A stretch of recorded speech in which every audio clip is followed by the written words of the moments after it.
All right, everyone, I think we'll get started. If you could do us a favor and click the raise your hand button to let us know that you can hear us okay. We want to make sure that nobody misses anything.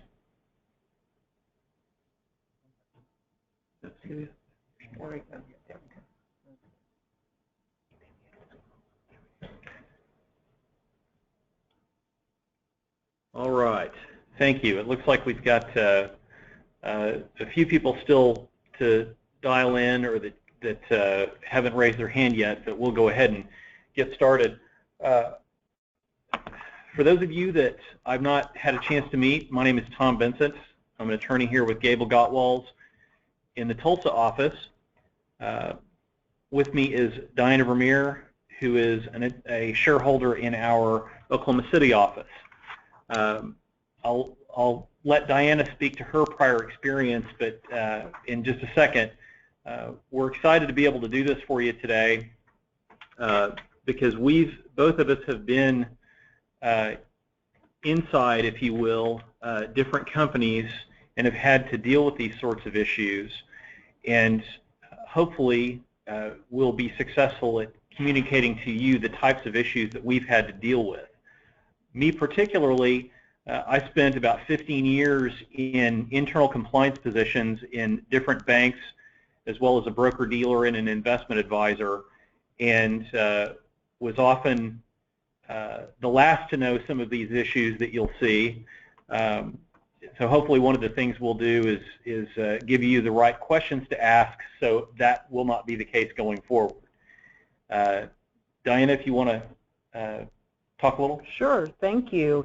Thank you all for joining us today. We certainly appreciate it. As Tom mentioned, I'm a shareholder in the Oklahoma City office, and my experience is both internal to law firms and other entities, nonprofits and corporate, working on these issues, particularly from the standpoint of employees and HR and how we support and train our workforce to be the best and first line of defense in many respects, but in this day and age and as technology has advanced, particularly in this place of data security and information.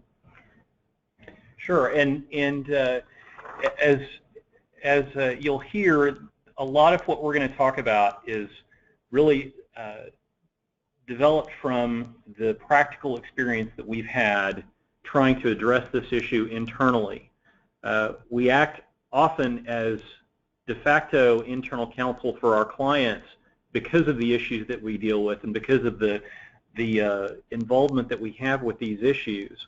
But we hope that what we're going to talk about here today will allow you, again, to anticipate some of these issues and help you not only meet some of the specific requirements that we're going to talk about, but also just generally increase your confidence in the information security efforts of your organizations.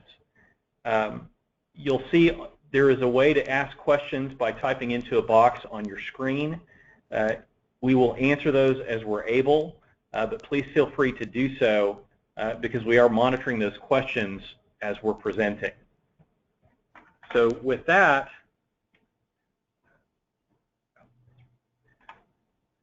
let's talk about some of the requirements for information security. As I'm sure you all are aware, there are laws, rules, and regulations at both the federal level and at the state level.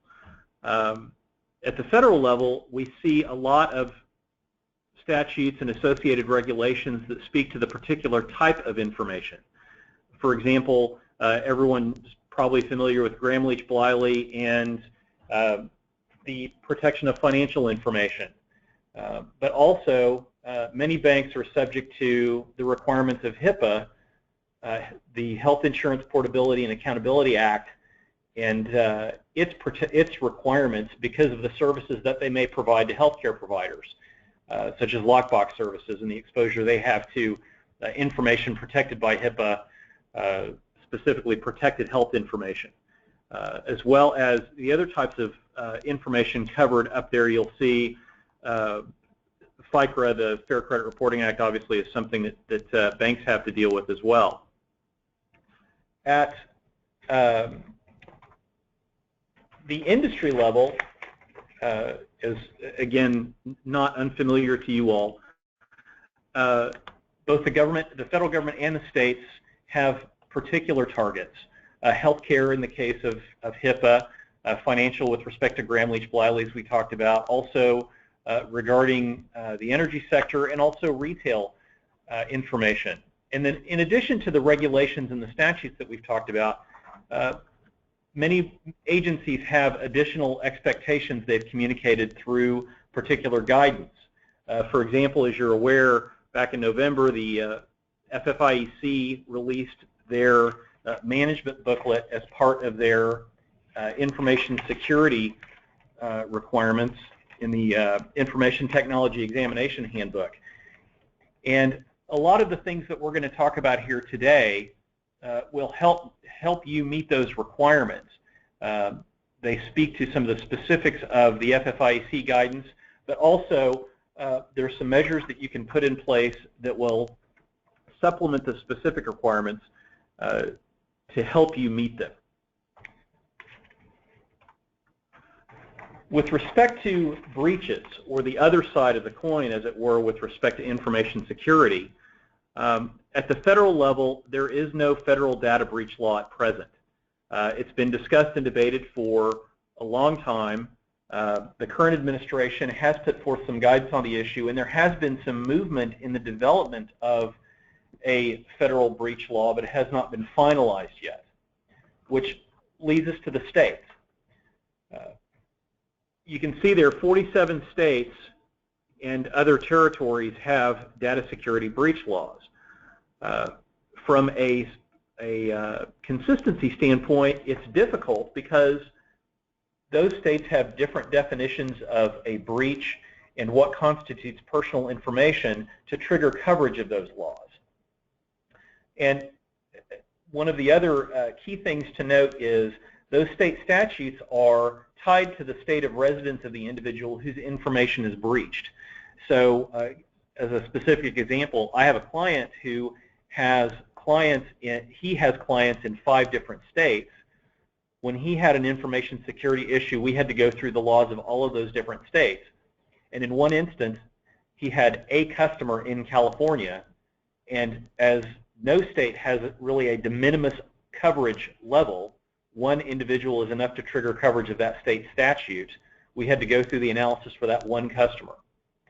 And as indicated, California, along with Massachusetts, has one of the strictest information security statutory schemes out there.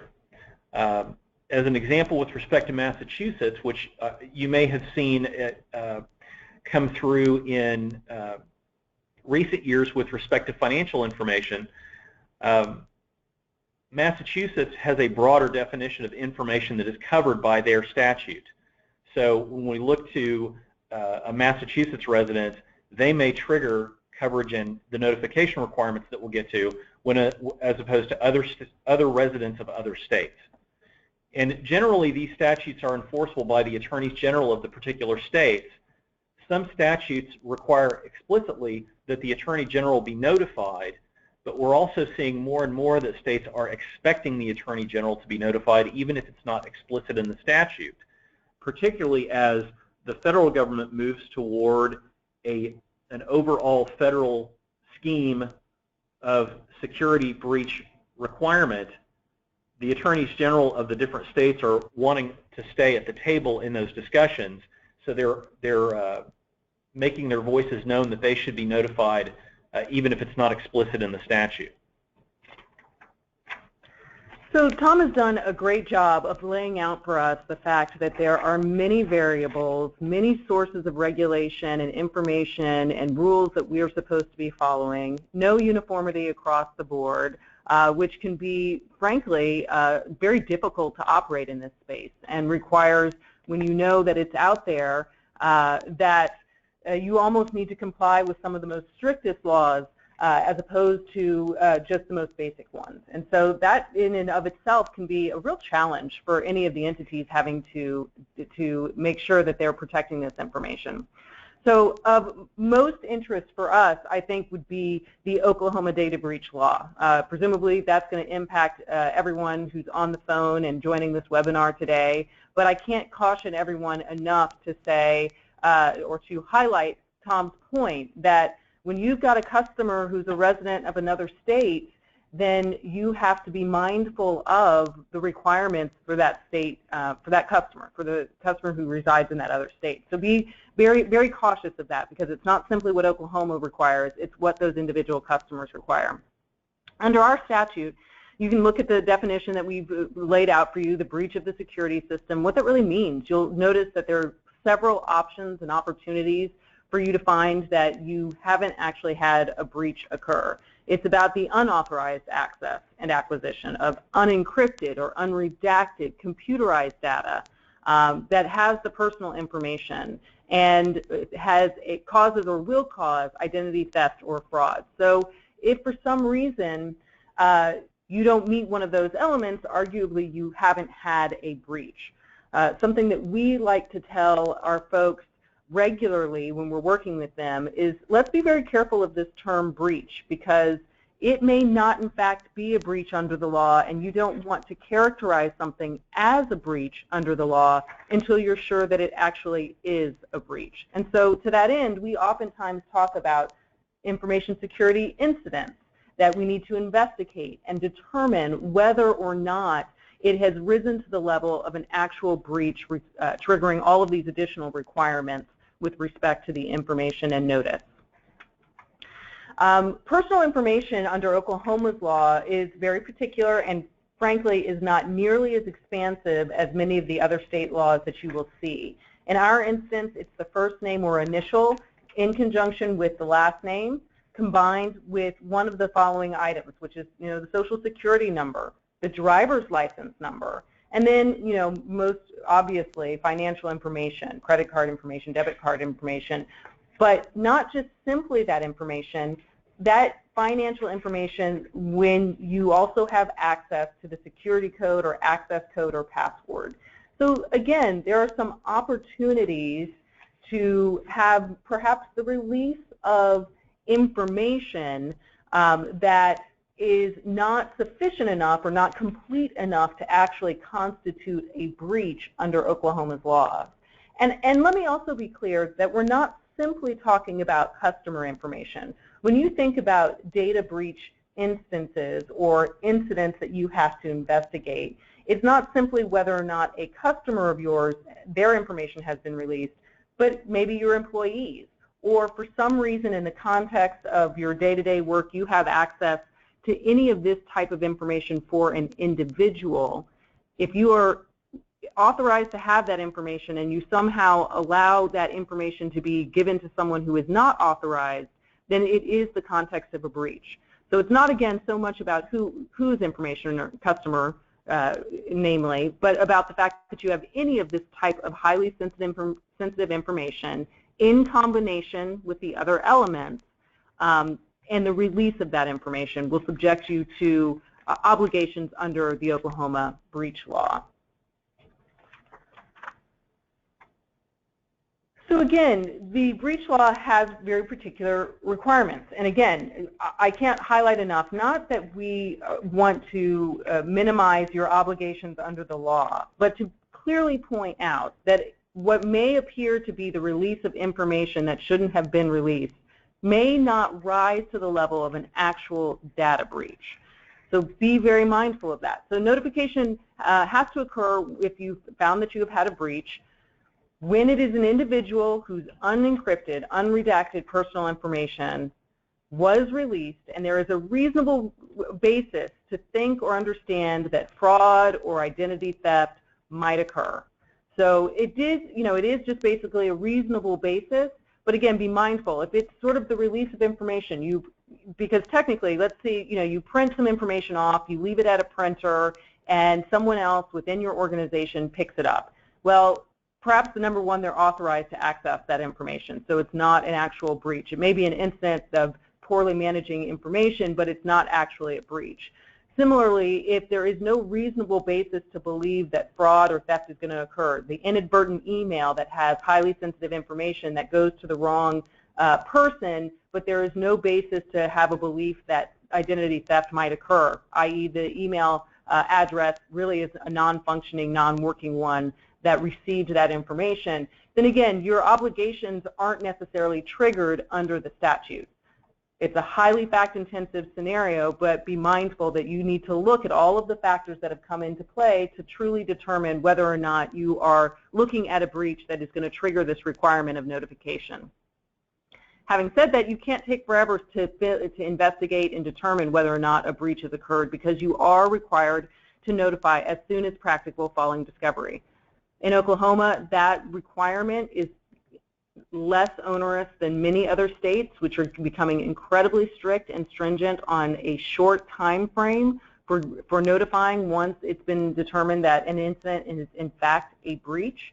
So we have a lot more wiggle room here than you do in other places, but be mindful of that you've got to figure out what has occurred and what you need to do about it rather quickly to be safe.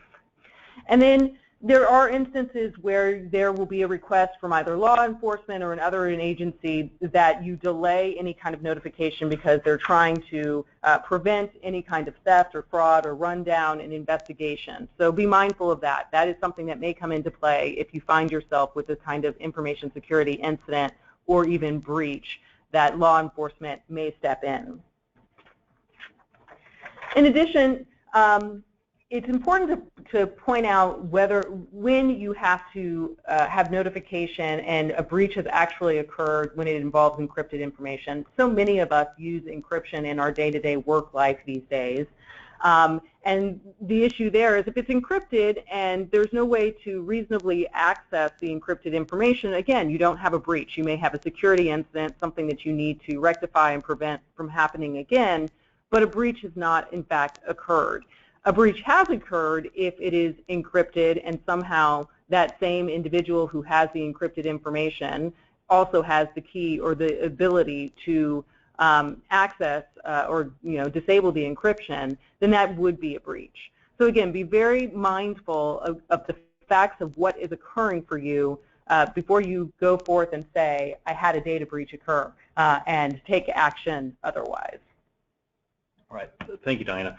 And lastly, you'll see on here, with respect to compliance with the statute, there is a statutory indication that financial institutions that comply with the requirements of the Federal Interagency Guidance on Response Programs, as indicated, are deemed to be in compliance with the statute. That interagency guidance was recently referenced again as part of the cybersecurity assessment tool that the FFIEC put out. It dates back to 2005, but it is something that financial institutions should be in compliance with in any case, and particularly here, it is essentially a safe harbor for compliance with the Oklahoma state statute. And other state statutes have similar requirements or exceptions for financial institutions that comply with particular federal functional regulatory guidance regarding information security breaches, which is yet another reason why compliance with the federal guidance is important. So with respect to breaches and the cost of breaches, you'll see here some statistics regarding the number and expense of breaches from a couple of years ago. The numbers keep going up, and in particular, I want to draw your attention to the differential from 2012 to 2013 of the average cost of a breach and the cost of lost business. And to go along with that, one of the things that we're seeing is the types of breaches are growing as well. You've probably been familiar with like the Heartland card breach that happened some years ago. Most people are familiar with the security breach at Target and the breach of individual social security numbers and financial information. But we've also seen corporate information breached that has resulted in financial impact. For example, last year the Securities and Exchange Commission brought action against 32 defendants who were able to gain improper access to information via a news agency, and they used that information to engage in illegal trading and generated over $100 million in illegal profits. And so it's not just the personal information as we talk about the measures we're going to talk about at the institutional level. Some of the specific statutes govern individual information, but the damage can be felt with non-personal information as well. The survey there, you'll see it found that business continuity management and organizational factors can reduce the cost of a breach. And in addition, those business continuity management and organizational factors may be required if your institution has a cyber insurance policy. In the handout that's available as part of this presentation, you'll see some additional detail on cyber insurance policies. But we have seen with respect to those policies the need to provide particular information regarding your institution's information security measures, and if those measures are not followed, then the coverage may be denied. All right, so going from the context of what we're talking about to making it happen, how do we make employees the first line of defense? Well, as a compliance officer, what I always looked at was essentially a three-legged stool model in communicating out any regulation or any statute or any policy requirement, is that it had to be communicated out to the people that were subject to it. And then we had to make sure that those individuals had the ability to comply with that statute or regulation, typically through the establishment of a policy or a procedure or a particular form in some cases. And then provide after-the-fact verification that compliance did occur. And that's really what we're talking about here, establishing goals, enabling and empowering employees to meet them, and then verifying that they do in fact meet those goals. As I said, the first way to do that is by establishing appropriate policies and procedures. And as you go through the FFIEC's management booklet that we talked about earlier from November of last year, you'll see that as part of their requirements for information security, they highlight particular board and management responsibilities regarding policies and procedures. And in our experience, the most important thing has been the overall data security policy, because that sets the tone at the top with respect to information security. From that, you have particular departmental policies that connect those general corporate goals to employees and understand what their role is with respect to an overall corporate information security policy. And then the procedures allow them to follow that policy and give them the confidence that they're doing what they need to do, as well as providing specific responsibilities that, as we'll get into later, can provide a basis for rewarding employees that fulfill those responsibilities, but also penalizing employees that don't if need be. Another way that company goals can be established and communicated is through public statements. Particularly any of your institutions that are publicly traded, in your public filings, there may be statements that are made to the general public about your information security practices. Things that are put forth in public statements from officers. And those, again, reinforce not only to the public at large, but to employees that the company feels this is an important step and an important practice in which to engage.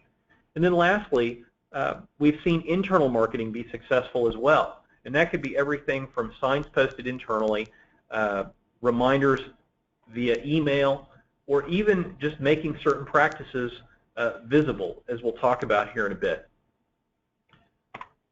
Regarding specific policies, we talked about the overall information security policy.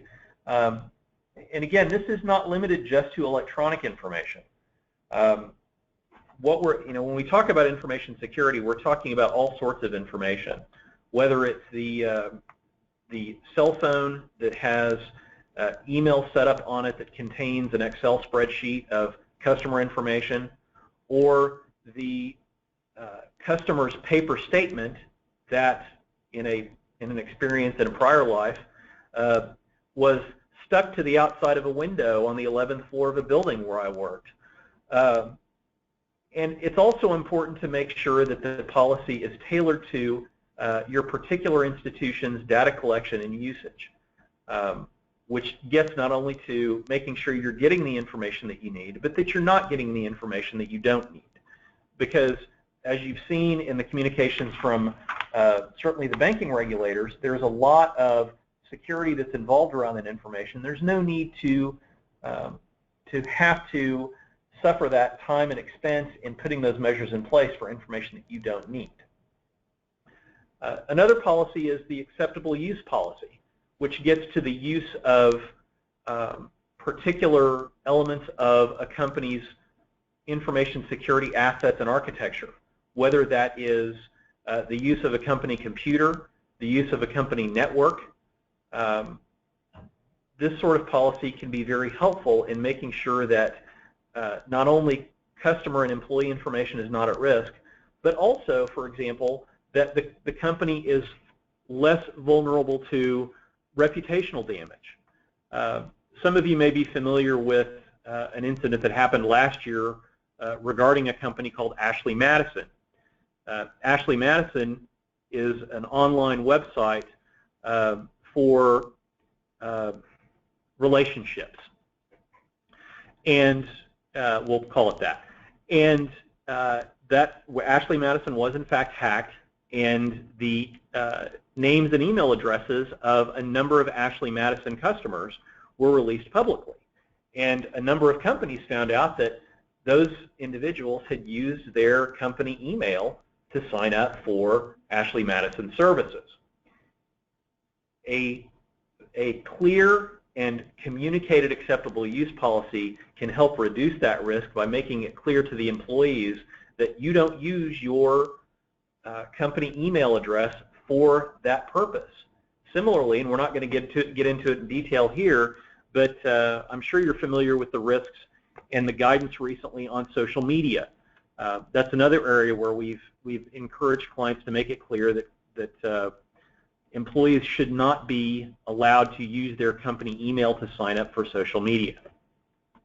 Bring your own device policies are becoming more prevalent as more and more companies allow employees to bring devices to work.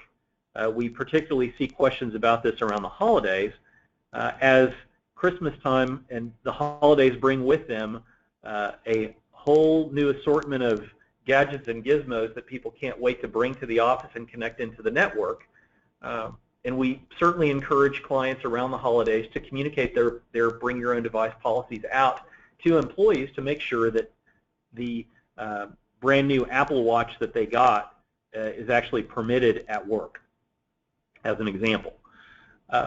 Also, with respect to employee data access, making sure that there is a policy in place regarding not only hard access or the ability of an employee to log into a particular, say, accounting system or customer relationship management system, but also what we refer to as soft access. I will tell you, in a prior life, when I had a group of 6 people that reported to me, there were a couple of individuals that would send me information that I didn't need, but they did so just to show me that, yes, they were busy and they were in a meeting, and you know, candidly, this is how important they were, because they got to go to this meeting and this was the information that they had. Because in some instances, as you may be aware, probably so, information can be something of a status symbol. And we caution clients to make sure that, with respect to that sensitive information, that they have an idea and a process around how it is distributed, so that you don't have inadvertent or deliberate sharing of that information beyond where it should go. And then lastly, with respect to internal information security, making sure that the information that you have is appropriately classified, so that you're aware of what particular measures and requirements that information is subject to.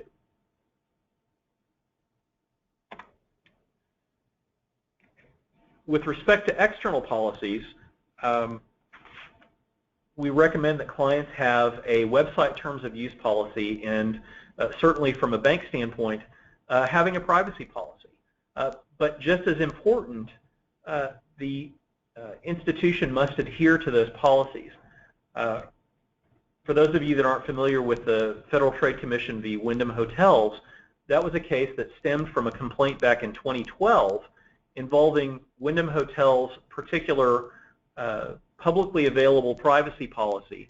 And the FTC ultimately won in court the ability to proceed with an action stemming from complaints brought against Wyndham, in part because their policy said one thing and they did another. And then additional stringent safeguards that we see include physical security requirements. This is particularly important if you're dealing with any protected health information. I've worked with banks in lockbox areas where they receive hard copy protected health information from their lockbox clients, and we've actually tracked when the information comes into the building and where it goes and who has access, physical access to that information. And then we're also seeing an uptick in clean desk policies from the standpoint of making sure that no sensitive information is visible on an individual's desk that shouldn't be there. And that includes making sure that any information that is out there be shredded if it's not necessary. With that, I'll turn it back over to Diana, who's going to talk about training. So once we have this tremendous wealth of policy and internal procedures to our organizations to ensure that we're adequately protecting the information that we have, the question is, how do we make sure that everyone within our organization understands and appreciates their obligations and responsibilities with respect to that? You know, the employment lawyer in me cannot overstate the need to communicate and communicate effectively through training and regular either emails or verbal reminders of the need to adhere to corporate policies, and in this instance, information security related policies.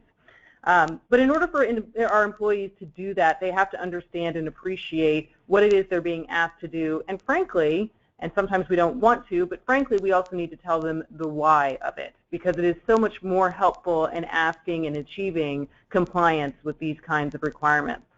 So first and foremost, any individual employee needs to be made acutely aware of any of the regulations that are applicable to them based on their job function. And that's one that sometimes we tend to oversee because we think that people have done these jobs before, that they're well trained, but we need to make sure that everyone is on the same page, that a certain task that they are completing as part of their job function gives a heightened requirement in this space. Then you have to educate them basically on company policies, contractual commitments that the company may have to other vendors or outside organizations, and then basic preventive measures related to computer use, mobile device, email, or other IT uses. Again, I often have to caution my clients to be very mindful of assuming that people understand and know and appreciate how best and safely to use the IT equipment that they have access to, both in their personal and professional life.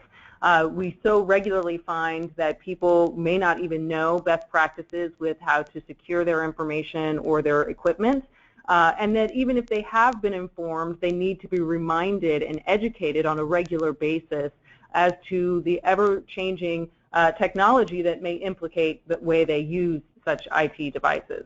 So it sometimes can feel like we're telling people some of the most basic of information and we're telling it to them repeatedly, but I really don't think that you can err on the side of over-educating your staff and your employees as to these very important aspects of corporate practice. To that end, you should also test your employees. It's a very effective means of reminding them of company policy and practices and good practices to use the test. So sending an email that's not quite right, that has a link that can't be verified, out to your employees and test who actually clicks on it when they shouldn't have, and a good reminder of the need to do that. Social engineering, the fraudulent emails, using that testing in a variety of ways and on a somewhat regular basis is a good way to figure out who's doing it and who's not doing it. Tom likes to remind me that sometimes shame can be a very powerful weapon when someone gets caught having done something that they, had they stopped and thought about it, knew better than to do. On this point, I also like to highlight, and I know Tom does as well, this can be an uncomfortable experience for some of us because we are oftentimes having to educate, remind, and audit the most senior levels of our leadership within our organizations. But increasingly, those most senior levels of leadership are the targets of malicious and intentional and illegal attempts to breach information because they have a wealth of information at their fingertips. They have a tremendous amount of access and highly sensitive information, and not surprisingly are sometimes the folks who do not take constructive feedback well with regard to how they manage their devices and their work life. And so that is oftentimes a focal point of those really malicious and intentional acts that are trying to breach and obtain sensitive information that you often hear referred to as spear phishing. But you have to be mindful of it, and it's part of our job, certainly part of Tom and my job, to express to high-level senior people who are not used to being told what to do that they should be very mindful of how they practice their day-to-day business life in order to ensure the protection of their information. One thing I wanted to add with respect to fraudulent emails, I know during my time in the banks, one of the things that we would see often in increasingly brazen fashion would be emails from a customer's address requesting basically an unauthorized wire transfer, whether that was to an account offshore or just to an account that didn't belong to the client. We would see those on, unfortunately, a relatively regular basis, and even to the extent where I know of one instance in which the criminal couldn't get the particular banker to respond the way they wanted this individual to, so they actually called pretending to be the client, at which time the banker realized, well, this was clearly not his client, and let the criminal know that. But we're seeing this becoming more and more frequent, and unfortunately, because these often come from wealthy clients who bankers are typically oriented to provide a top level of service and not bother them with anything that may slow them down, callbacks are not often performed, or not always performed. And we cannot recommend enough that those callback procedures be put in place if they're not, and followed, simply because we've seen too many times instances where there is regular dialogue with a criminal that ends up being a transfer out of the country that can't be recovered when a simple phone call to the actual client confirming the identity of the individual requesting the transfer would take care of that. And one caveat to that, I know of an instance where there was a callback performed, but unfortunately the individual that performed the callback knew the particular company representative that answered the phone, and they spent half an hour on the phone just catching up, but they never talked about that transfer, and it ended up being a windfall to a criminal. So utilizing, in addition to the training and the testing, utilizing your reporting and committee structure to your advantage to allow individuals to report back or raise issues is a great thing to do as well. Making sure you have those open lines of communication, make sure that you are reinforcing the needs of the certain practices within the entity are really helpful. In addition, job descriptions. Again, as the employment lawyer, the job description is quite essential for many, many reasons. But in this instance, it's extremely helpful to make sure that you're limiting access to kinds of information to those individuals who really need that information. Tom touched on this prior, that it is not necessary, and better yet for the individual, not to receive documents or information that they don't need to get their job done.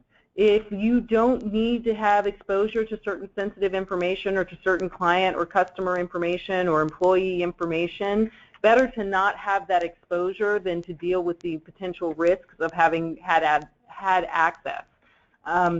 And so I think utilizing your job descriptions to make sure that you're only giving the kinds of access to the systems that are necessary for people to complete their job, and that you can always articulate the legitimate business reason that someone needs that information. You know, does a receptionist actually need access to sensitive customer files? Probably not. And if that's the case, don't allow the system or login or whatever systems controls or policy controls that you can put in place to prevent that access, both for the protection of the entity as well as the receptionists themselves. And one other thing to add to that, we talked before about bring your own device policies. Something else to consider with respect to this level of access, getting to the soft access issue, is keep in mind, it used to be that if someone received an email with that sort of information, it would stay at their desktop computer. But nowadays, with the influx of personal devices that access company networks, you can have an individual that has an iPhone or an iPad that has company email on it that may get that information, spreadsheet or Word document that has confidential personal information in it, and now that document lives on that particular person's personal device. So as we get into the onboarding and termination parts of the process later on, keep in mind that when we talk about this information and this need to know and this limit to access, we're not just talking about somebody having access to it at work. We're talking about somebody that has access to it at work that carries over beyond the office. Well, and that's an important point because, again, I regularly advise clients that if you have employees, let's say, in particular hourly employees, who do not need to be working off-site, who really shouldn't be working at 9 o'clock at night. Now, don't get me wrong, there are plenty of employees that do need to be working at different hours in this day and age. But if they really don't need to be, they shouldn't necessarily have that access. And from the employee standpoint, we also remind employees to think twice about connecting their personal devices to a corporate network, because no employee likes to hear that the corporation, the entity, needs that personal iPhone or that personal iPad because it interfaced with the corporate network to make sure and search in the course of litigation or any other kind of proceeding to make sure that there isn't sensitive documents or information that have to be retained for the purposes of the corporation. So there are some personal privacy issues that employees may need to consider about too easily connecting personal devices to a corporate network, because the implications for the corporation and that employee, should the corporation need to actually access that information, are quite significant and can be quite trying for the employee and employer relationship. In addition, you can use internal monitoring to make sure that you identify issues or risks. You can also use performance reviews for accountability purposes to make sure that people understand and know the seriousness with which the company or the entity treats the highly sensitive information that they have at their fingertips. Positive behaviors can be rewarded and reinforced, and that is something that is very, very incentivizing for employees and should be considered. All right. With respect to company goals, what we like to see and what we develop for our clients are goals that are both consistent and concrete. Policies should have clear procedures with them so that again, getting to the immediately preceding slide, as Diana pointed out, reinforcement, both positive and negative, works very well for employees with respect to these sorts of goals, but they have to know what to do. And along with that, as we talked about before regarding internal marketing, making those goals visibly apparent can help employees identify with them. And a common manifestation of this that we see is making it very clear where the shred bins are, and making it clear that they're to be used and that they are regularly emptied, and that is an important element of the company process. Also, goals should be informed by particular risks and resources of the company. Again, tailored to the information collected and how you use it, and recognizing resource limitations. I'll say, with respect to that, one of the areas where we have seen an increase in the use of canned manuals and ready-made policies is in this cybersecurity area.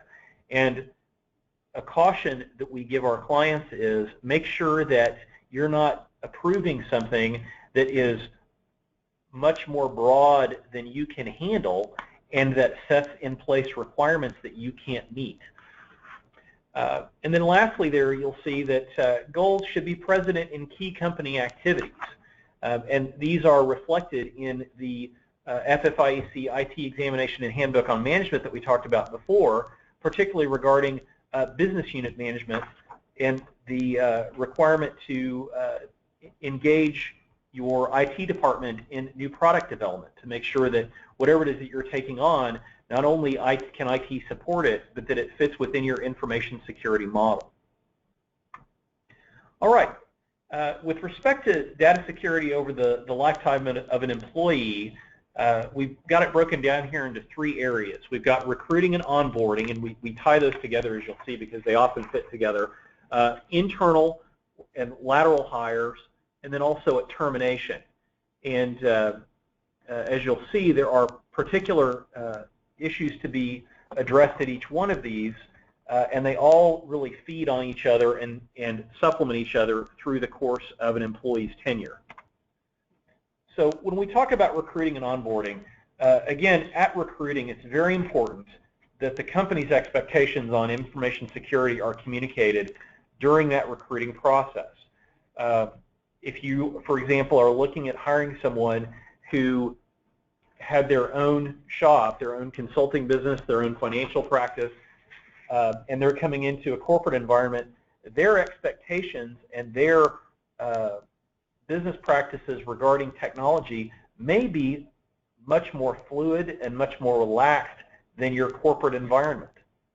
Similarly, as Diana mentioned, make sure that their understanding of your expectations with respect to remote access, and then also with respect to the confidentiality of the information of a prior employer, and making sure that they are aware during the recruiting phase, not just at onboarding, as we'll get to in a second, but at the recruiting phase, that they need to treat their prior employer's information confidentially as well, so that going down to onboarding, they don't show up with a thumb drive of customer information from that prior employer that you have to deal with.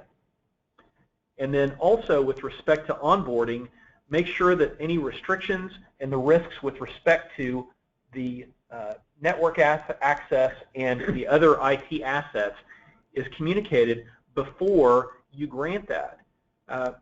For example, you may be hiring someone in a teller position or someone in an administrative assistant position, and that's the first time they've had to deal with email or the first time they've had to deal with internet access.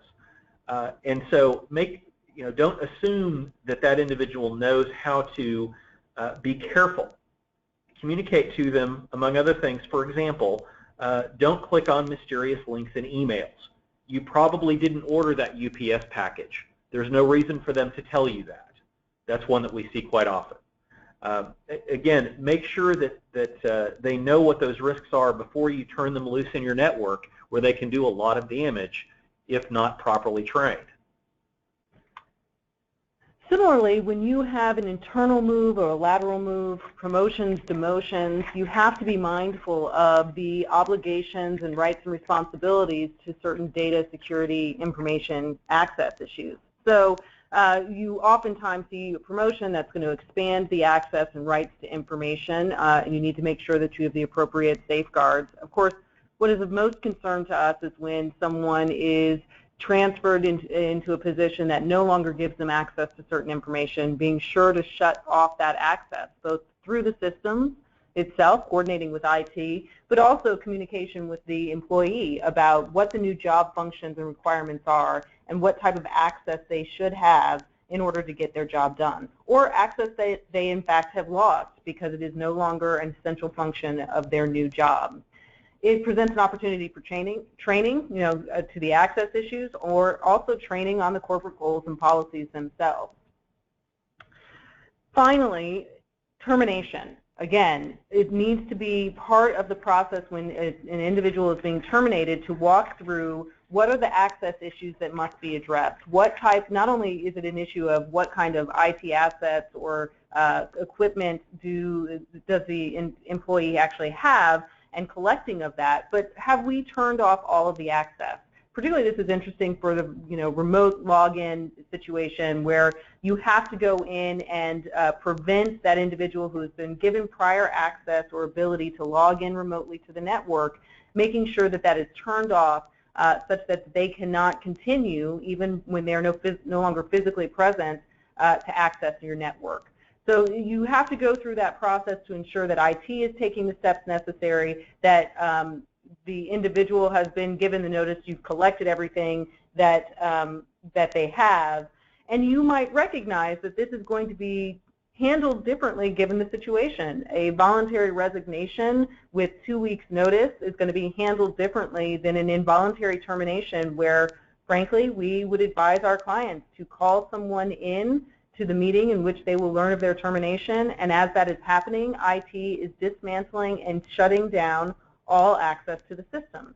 That is a very particular approach that has to be worked out with your human resources experts, the supervisors at issue, but again, we caution, particularly in those involuntary situations, particularly in those situations where you may have someone who is very upset about the news that they have just been given, you need to think through how to protect those assets and effectively control the situation to the advantage of the individual. And one more thing on that, we talked earlier about how all of these tie together. I mean, termination is not an easy process. I know when I've had to fire someone, it's not something I enjoy doing. It was difficult, it was uncomfortable for all of us, particularly if it was someone that I had hired in the first place.